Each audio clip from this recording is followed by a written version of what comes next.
I'm arguing know how versus know that. First, you probably want to know what it means by know how and know that. Well, know that is the information or knowledge that is easy to explain, like your basic facts and general information, like what you receive in your textbooks and stuff that can be like written down and told. Your know-how is the information that is harder to explain with words or sometimes even with video or motions or anything like that. And so what I'm trying to argue is that your know-how knowledge is better than your know-that knowledge. A different way of saying know-how and know-that is your know-how is your tacit knowledge and your know-that is your explicit knowledge. So some examples of your know-how knowledge would be riding a bike.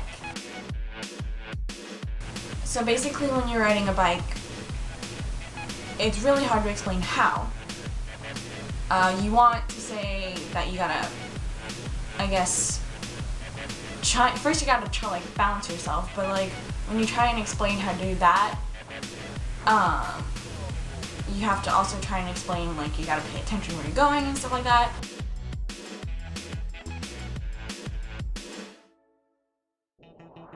I can't even explain how to ride a bike. Another know-how would be driving, because you can't know how to drive unless you have experience of watching someone drive or actually going out and driving something. Because I know when I learned how to drive, I got in that driver's seat and I was just like, now what? I knew how to turn on the car and that's about it. So basically with know-how, you need, it's like knowledge based on your experiences. So some of those examples are, you're trying to explain a color.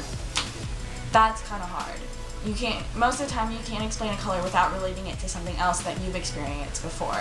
If I were to close my eyes and try to explain a color without using my experiences, what color can we do? Let's go with periwinkle. What is it? I don't even remember what periwinkle looks like. All I can think of when I hear periwinkle is that cat from Blue's Clues or whatever it is. See? Oh, I can't really tell, but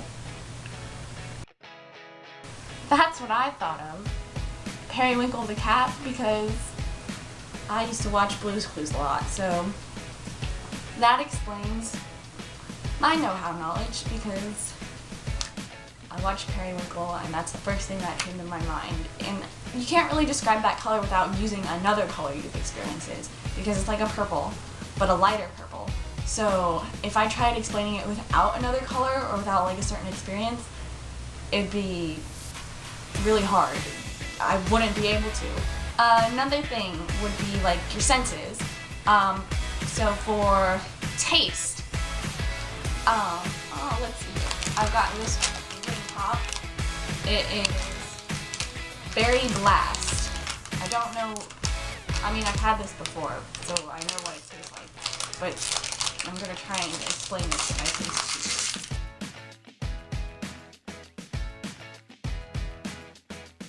This is hard to explain. It's really sweet, but you probably don't know, if you don't know what sweet tastes like, you don't know what this tastes like. I don't even think it tastes like berries or anything. It's got strawberry taste to it, but if you haven't had a strawberry, you don't know what a strawberry, or what that tastes like.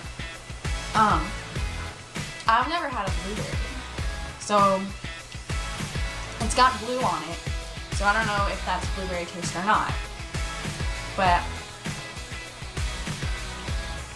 it's really good by the way. So taste is really hard to explain too. Another sense would be love. Love is really hard to explain too, because love is one of those where it's based on your experience. And if you haven't experienced love, you really don't know if you're in love or not. I know I haven't experienced personally love, but I mean, I've experienced movies and books about it, so that's kind of what I expect. But that's my experience. I don't know. And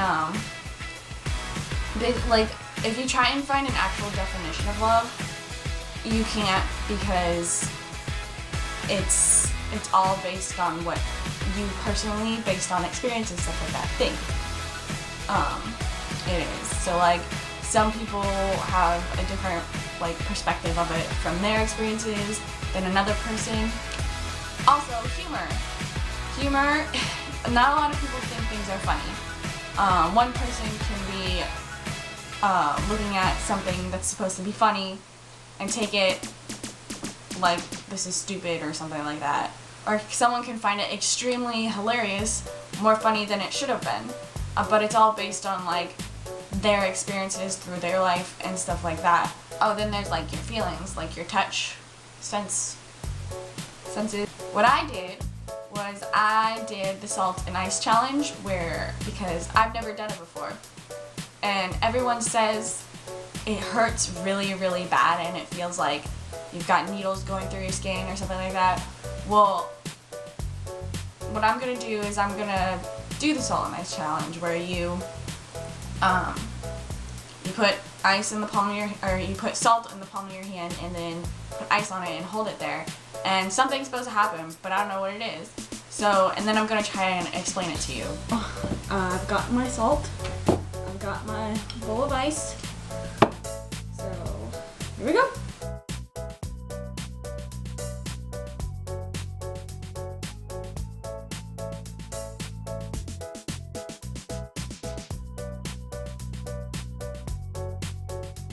Okay, it's just getting really cold.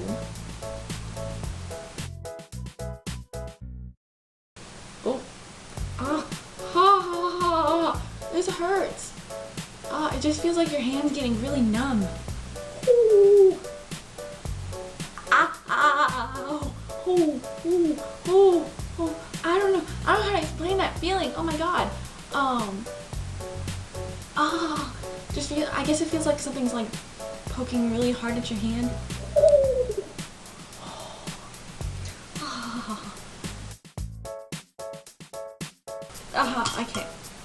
I can't feel my hand. Oh my god. Look at that. My hand's like really white. Can you see that? Look at that. That white part? Yep, that's my hand. Oh, it's like a blister.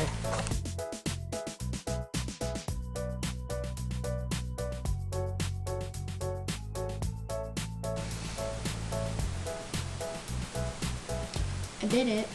So my thesis, on this argument, is that you would think that all of our knowledge that we have today has been obtained from our explicit knowledge of going to school, taking in that information from the books, from your teacher. But for me, it's your tacit knowledge or your know-how knowledge that makes up most of the knowledge you have. And the Heraclitus fragment I used was fragment 93, and it said, "The Lord who is the oracle at Delphi neither speaks nor hides his meaning, but gives a sign." What I got out of that was, because I thought of my paper of know how versus know that. And what I got out of it is like, he's gonna use his know how knowledge to give that sign, or I don't know. Now I think about it, it doesn't make sense to me anymore,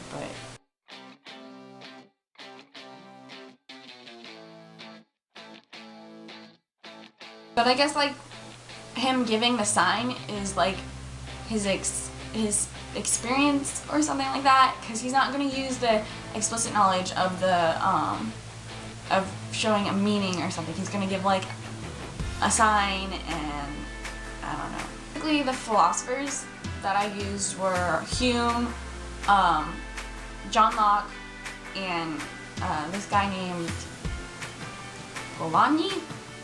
In this book, that book, da da da da. So Hume argues that cause and effect is discoverable through experiences, saying that when there is a cause, your effects are going to be different based on a person's experiences. I definitely do agree with that, because someone's going to have a different feeling or for pain or something like that. So this guy Polanyi, he argues we can know more than we can tell, which is exactly what I'm trying to say. We know more of our tacit knowledge than our explicit knowledge, and you don't really know it because those things are hard to explain, and it makes you look like you don't know it, but you do. And so he also argues that about personal knowledge, which is our knowledge on through experiences, which is your know-how. So John Locke argues that we start off as a blank slate, and the knowledge we gain, like as a baby, is gained through experiences, not by us telling them, because the baby's obviously not going to understand our words until it grows up a little more and is actually taught. So basically, Hume, Locke, and Polanyi, I think that's how you say his name, all argue the same thing, that knowledge based on experiences is you get more out of it. And that's what I'm trying to say too.